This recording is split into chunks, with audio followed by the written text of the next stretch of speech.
दोस्तों, सीरियल वसुधा का आने वाला एपिसोड बेहद मजेदार और दिल दहला देने वाला होने वाला है।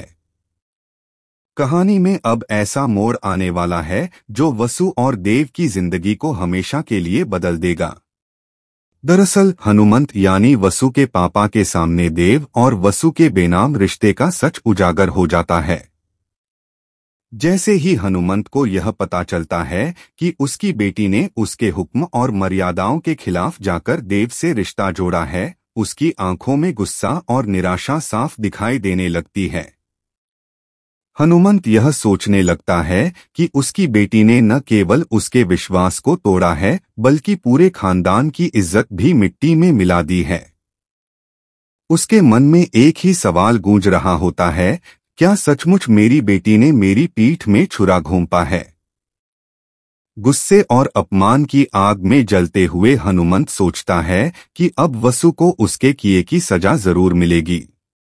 लेकिन साथ ही पिता होने के नाते उसका दिल यह भी कहता है कि अगर उसने वसु को सजा दी तो वह अपनी बेटी की चीखें सह नहीं पाएगा।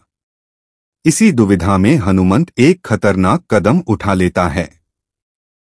वह खुद वसु के लिए खीर बनाता है और उसमें जहर मिला देता है। जब वसु अपने पापा को खीर में जहर डालते हुए देख लेती है तो उसके दिल में हजारों भाव उमड़ते हैं। लेकिन हैरानी की बात यह होती है कि वह बिना कुछ कहे मुस्कुराते हुए खीर खा लेती है। जैसे ही खीर का घूंट उसके गले से नीचे जाता है, वसु की हालत बिगड़ने लगती है। उसके मुंह से खून निकलने लगता है और वह वहीं बेहोश होकर गिर जाती है। यह सब देखकर देव को अचानक एहसास होता है कि वसु के साथ कोई बड़ी अनहोनी हुई है। देव बदहवास होकर उसकी तरफ भागता है और वसु को अपनी बाहों में उठाकर जोर जोर से उसका नाम पुकारता है। चारों तरफ अफरातफरी मच जाती है। हनुमंत भी कांपने लगता है क्योंकि उसने अपनी ही बेटी को मौत के मुंह में धकेल दिया होता है।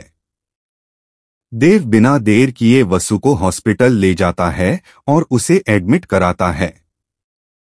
वहां डॉक्टर उसकी जान बचाने की कोशिश में जुट जाते हैं।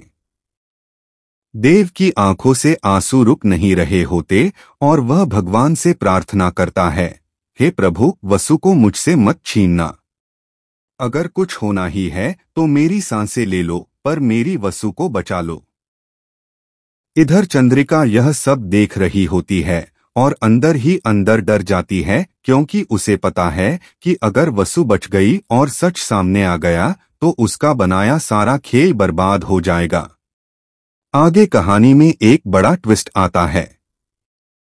डॉक्टर देव को बताते हैं कि वसु की जान तो फिलहाल बच गई है, लेकिन उसे होश आने में समय लगेगा।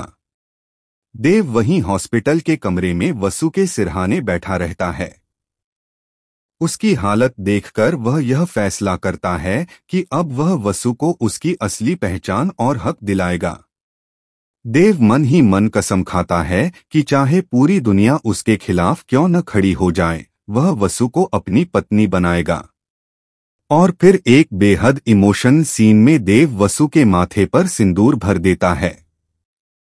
हॉस्पिटल के कमरे में ही, जहां वसु बेहोश हालत में पड़ी होती है, देव यह बड़ा कदम उठाता है। वह सबके सामने घोषणा करता है, आज से वसु सिर्फ मेरी है, मेरी पत्नी, मेरी जिंदगी। लेकिन दोस्तों, कहानी यहीं खत्म नहीं होती। असली झटका तब लगता है जब यह खबर चंद्रिका तक पहुंचती है। वह गुस्से से तिलमिला उठती है, उसकी आंखों में खून उतर आता है और वह सोचती है कि अब चाहे जो हो जाए, वह देव और वसु को चैन से जीने नहीं देगी। इसके साथ ही एक और बड़ा रहस्य सामने आने वाला है। असल में वह जहर जिसने वसु की जान लेते लेते छोड़ी थी, वही जहर किसी और के हाथ में